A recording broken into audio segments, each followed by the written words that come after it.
పారకామడిలో చోరీపై ఫిర్యాదు చేసిన సతీష్ అనే ఉద్యోగి అనుమానాస్పదంగా చనిపోయిన సంగతి తెలిసిందే. దాన్ని హత్య అని కూటమి నేతలు అంటుంటే కాదు కాదు ఆత్మహత్య అని భూమన కరుణాకర్ రెడ్డి ప్రెస్ మీట్ పెట్టి వాయించిన సంగతి కూడా తెలిసిందే. మరి అది హత్యో ఆత్మహత్యో తేలక ముందే తొందరపడి భూమన ముందే కూసేసింది. దానికి మేకప్ వేయడానికి సన్నాసి జగన్ ఉసుకుల్పాడు. చీదర డైలాగులు, చెత్త సెటైర్లతో తనను తానే మేధావిగా ప్రకటించుకున్న పేదల బియ్యం దొంగ పేర్ని మీసాలకు జుట్టుకు ఓ రంగేసుకుని గొట్టాల ముందుకు పంచాయతీకి బయలుదేరాడు. మరి పేర్ని గోలైందో చూద్దాం రండి. ఇదిగో తొర్రిపళ్ళ నాని ఏందో మొదలెట్టు. ఆ పరిస్థితుల్లో ప్రజల్ని మీరు ఆలోచించమని అడుగుతున్నాను. ఏ పరిస్థితి, అసలేం పరిస్థితి, ఎందుకొచ్చిందా పరిస్థితి, ప్రజలు ఎందుకు ఆలోచించాలి? నాకు తెలియాలి, తెలిసి తీరాలి. మతుండే మాట్లాడుతూ ఉన్నావా పేరుని? లేదంటే రాత్రి కొట్టింది దిగ గతి తప్పి మాట్లాడుతూ ఉన్నావా? తలా తోక లేకుండా మాటలేంటి? అసలు మ్యాటర్ ఏందో చెప్పు. అట్టే నాంచుకు మ్యాటర్ ఏందో చెప్పు. తిరుమల తిరుపతి దేవస్థానంలో అప్పుడు పనిచేసినటువంటి సతీష్ కుమార్ అనేటువంటి ఒక పోలీస్ అధికారి అప్పుడు పరకామణిలో ఒక దొంగతనం జరిగిందంట. ఆ దొంగతనంలో ఆయన పోలీసులకు కంప్లైంట్ ఇచ్చాడంట. సతీష్ కుమార్ గారు పలానా అతను దొంగతనం చేస్తుంటే నేను పట్టుకున్నాను అని చెప్పి ఆ దొంగతనం అతను కంప్లైనెంట్గా నమోదు కాబడ్డాడు ఎఫ్ఐఆర్లో. అంటే ఫిర్యాదుదారుడిగా ఎవరైతే పరకామణిలో దొంగతనం చేస్తున్నటువంటి ఆ వ్యక్తిని అరెస్ట్ చేశారు. కోర్టులో కేసు నడుస్తుంది. తర్వాత అతను ఏదో టీటీడీ బోర్డుకి అర్జీ పెట్టుకున్నాడంట. అయ్యా, తెలుసో తెలియకో నా మీద నెత్తిన శనుండి నేను దేవుడు పరకామణిలో హుండీలో డబ్బులు లెక్కించేప్పుడు పాపం చేశాను. ఆ పాపం కడుక్కోవడం కోసం దేవుడికి నా ఆస్తినంతా కూడా దేవుడికి రాస్తాను అని చెప్పి అర్జీ పెట్టుకున్నాడంట. ఆపు నీ యాదవేషాలు ఏంది? ఏమీ తెలియనట్లు అంటున్నావు. నేను గుంట తీసి పాతి పెట్ట ఏంది పేరుని? అది జరిగింది కదా. అయినా పాపం చేసినోడితో రాజీ చేసుకోవడం ఏంది? జగన్ బాబాయ్ సుబ్బారెడ్డి కొంచెం అయినా బుద్ధి ఉండొద్దా?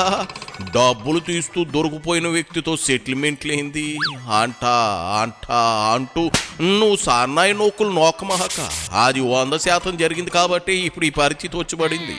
ఆబోం శుభం తెలియని పోలీసు అధికారి చంపబడ్డాడు. అర్జీ పెట్టుకోగానే టీటీడీ బోర్డు ఓకే అనేడు. ఏంది పేరుని? ముందా ముక్క చెప్పు. ఇది నీకెలా తెలుసు?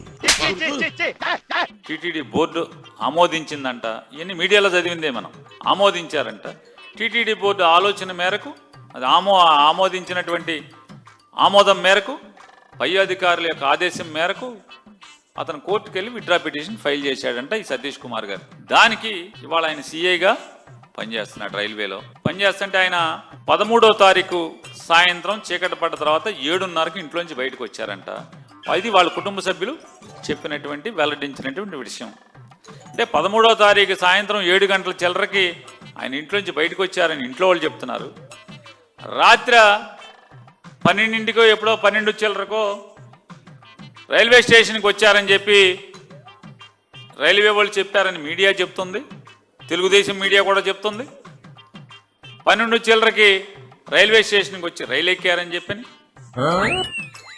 ఏందేంది ఇదంతా మీడియాలోనే విన్నావా?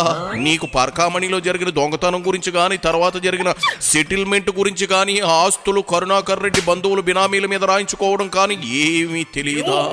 అదేంటో సజ్జల బ్రీఫింగ్ ఇవ్వట్లేదా? ఏంది పేరుని? నిన్ను చూస్తా ఉంటే అదే నీ కళ్ళ కింద క్యారీ బ్యాగులు చూస్తా ఉంటే నువ్వు తాగి వాగుతున్నావేమో అని డౌట్ వచ్చేస్తా ఉంది పేరుని. ఏం జరిగిందో పోసుకొచ్చినట్లు చెబుతున్నావు. సరే, అసలు నీకేం సంబంధం జరిగింది? హత్య ఆత్మహత్య అని తేల్చాల్సింది పోలీసులు కదా. నీకేటి నొప్పి? ఉదయం 14వ తారీఖు ఉదయం 9:15 ఎవరైతే రైల్వే కీమెన్గా అంటే ట్రాక్ని ఇన్స్పెక్షన్ చేసేటువంటి ప్రాథమిక ఉద్యోగిగా అంటే కింద స్థాయిలో ఉద్యోగిగా ఉన్నటువంటి ఆయన ఈ బాడీని గుర్తించి ఆయన జేబులో ఐడి కార్డును చూసి మనిషి పడిపోయినటువంటి రైల్వే పట్టాల పక్కన శవంగా పడి ఉన్నటువంటి ఒక వ్యక్తి యొక్క జేబులో ఐడి కార్డును తీసి దానిలో ఆయన పోలీస్ అధికారిగా సతీష్ కుమార్గా ఆయన పేరుగా ఉన్న చూసి చెప్పాడని మీడియా చెప్తుంది. అప్పుడు వెంటనే మొత్తం బిలబిలామంట పోలీస్ అధికారులు రైల్వే ట్రాక్ దగ్గరికి వచ్చేసారంట. వెంటనే ఇది సతీష్ కుమార్ది అని తెలిసి అక్కడికి వచ్చినటువంటి అధికారులు వెంటనే సతీష్ కుమార్ ఇంటిని ముట్టడించారు. గమ్మత్తు చూసుకోండి, సతీష్ కుమార్ ఇంటిని ముట్టడించారంట. స్థానిక ఎస్ఐ గారు, సిఐ గారు వాళ్ళందరూ వచ్చారని, డిఎస్పీ గారు వచ్చారని చెప్పి మీడియా మిత్రులు చెప్తున్నారు.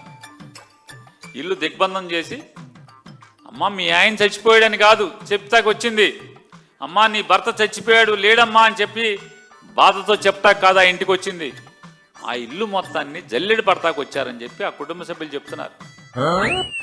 ఓరి అరనెక్కర్ బందర్ పిచ్చోడా, అసలు అది అనుమానాస్పద మృతి అని హత్య చేశారని కేసు పెట్టింది ఆ కుటుంబ సభ్యులు. రా నాయనా, ఎక్కడి నుంచి తెచ్చాడు రా నాయనా నిన్ను జగన్ రెడ్డి? పూర్వాపరాలు పూర్తిగా కనుక్కోవా. ఇల్లంతా జల్లెడి పట్టలేదు, ఒకవేళ ఆత్మహత్య ఉంటే సూసైడ్ నోటు ఉండి ఉంటుంది కదా అని చూశారంతే. అయితే సొంత అన్నే ఇది హత్య అని అనుమానం వ్యక్తం చేస్తూ ఉంటే నీకేంది పేరుని అంత ఉబలాటంగా ఉంది? అంటే ఇంకా శవ పంచనామావల ఎఫ్ఐఆర్ అయిందో అవ్వలేదు తెలీదు, ప్రపంచానికి తెలీదు. ఆ ఎఫ్ఐఆర్ కాపీ బయటికి రాదు. ఎందుకంటే అవ్వలేదని ఎందుకు అంటున్నానంటే బయటికి రావాలి కదా. ఎఫ్ఐఆర్ అంటే ఏంటి? ఫస్ట్ ఇన్ఫర్మేషన్ రిపోర్ట్ కోర్టుకు వెళ్ళాలి కదా. కోర్టుకు పంపరు, ప్రపంచానికి ఎవరు, ఏం జరిగిందో చెప్పరు. ఈ మాత్రం వీళ్ళు అది శవ పంచనామా కూడా జరగదు. వీళ్ళు ఆడు 12 చిల్లరకి ఇచ్చేస్తాడు అతను, ఇతనేమో 2 గంటల నుంచి తగులుకుని వెంటనే 3 నిమిషాలు కొట్టి 4 నిమిషాలు కొట్టి యానక్కడికి నీలాటోడే పేలవైన పెళ్లికి వచ్చి తాలిబొట్టు కూడా నేనే కడతా అన్నాడట. వాడు వచ్చింది ఎందుకు? చేస్తున్న పని ఏమిటి? అలాగే ఉంది నీ వ్యవహారం కూడా. పేరుని పోలీసులు ఏం చెయ్యాలో కూడా నువ్వే చెబితే ఎట్ట అరెస్టు చేస్తారేమో అని భార్యను వెంటేసుకుని ఇంటికి తిరిగావు, మర్చిపోయావా? అయినా పేద బియ్యం కాజేసిన దొంగవి నువ్వు. పోలీసుల ఇన్వెస్టిగేషన్ లో తలదూర్చేంత సీనుందా? కుక్క పని కుక్క చెయ్యాలి, గాడిద పని గాడిద చెయ్యాలి. కుక్క చేసే పని గాడిద చేసి మక్కిలిరగదన్నించుకుంది తెలుసుగా ఆ స్టోరీ. మరి నీకెందుకు ఆ కేసులు గోల? ముందెళ్లే గొడవంలో బియ్యం మాయం కేసు ఎంతవరకు వచ్చిందో కనుక్కో. మళ్ళీ మడతపెట్టి బోకలో దూషిస్తారు, జాగ్రత్త. వాగమాక ఊరికే నీ క్యారీ బ్యాగ్లే కాదయ్యో, ఆ తొర్రి పళ్ళు కూడా ఊడిపోగలవు. అంచేత మూసుకున్నంత ఉత్తమం లేదు, సరేనా? సాలే ఎల్లిరా.